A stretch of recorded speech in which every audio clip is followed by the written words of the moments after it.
Hi folks, very quick musing from me today. It's Wednesday afternoon, it's a beautiful day, the sun is shining, and as you know, John and I and the noisy dogs behind you, we live in a lovely bungalow in a predominantly retirement area. And because it's a retirement area, a lot of the residents, the male residents, are old enough to be veterans from Second World War, from Korea, from the Falklands even. And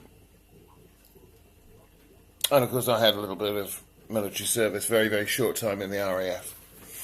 And I wanted to talk to you about my feelings on the football body, FIFA, on their decision to ban our international players from wearing poppies on their armbands during matches in the lead up to Armistice Day this year, or Remembrance Sunday if you want to give it its common name.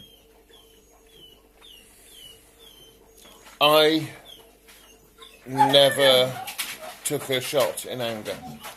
I never received an injury in anger. I never lost my life as a result of conflict. I was exceptionally lucky, but I was only in for a very short time. But each and every year, particularly when we talk about the Second World War, there are less and less of the people. I'm sorry about Indy behind. Just 1 second. Indy, Nidell. That's better. It's a funny word, but it seems to work for him. As I was saying, there's fewer and fewer people every year who survived through that atrocious conflict. There's a few more from Korea, there's obviously a lot more from the Falklands and the Gulf, etc. Shush! But even today, in fact, since 1945, it's a well-known, generally provable statistic that there has not been one day of total world peace since the German surrender in 1945 to this day.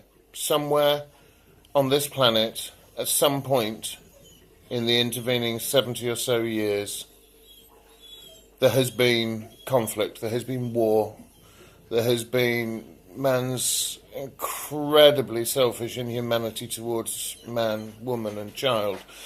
And you only have to look today at what's happening in Mosul, or God help it, in Aleppo, and the wonderfully brave people who are trapped in there but refuse to be bowed by Russian aggression, by their own president's intention in Aleppo to blast them out of existence. And there are very many people who still take up arms on a regular occasion to protect the rights and the freedom to enjoy those rights of each and every human being on the planet. And yet this body of grossly overpaid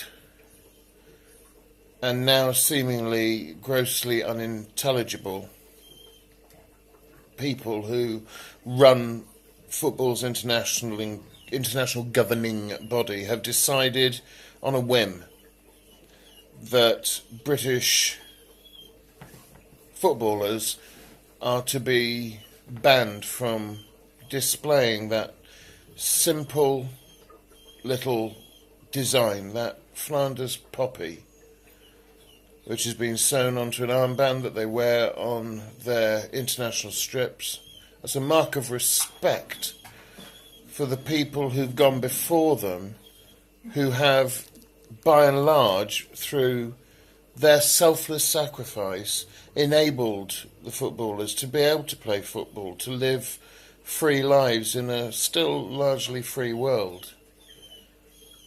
And, of course, to protect the rights and the individuals and the freedom to exist of the people from FIFA. How dare this group of self-appointed egotists decide on a whim that it is potentially distressing or upsetting to part of the world's population for us to show respect. And it's not just respect for our own soldiers, sailors and airmen. No. That's not the intention of the poppy at all. The poppy is there as a symbol to remind us to be respectful, grateful, and show due reverence for any nationality of fighting force: soldiers, sailors, airmen, merchant navy, reservists, whoever they may be, whatever country they are from. If they are fighting for a just and honourable cause, a cause for liberty and for humanity, to enjoy that liberty, that freedom, and that right to exist in a way that they find comfortable for themselves, then I say, let our footballers wear poppies.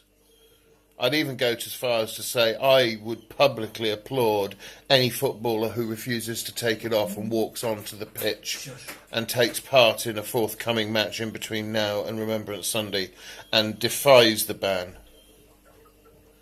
And if there are the odd one or two people around the world who find it offensive that we honour the dead and the injured who fought for everybody's freedom, not just the Brits, not just the Allies, the Americans and the Russians, etc.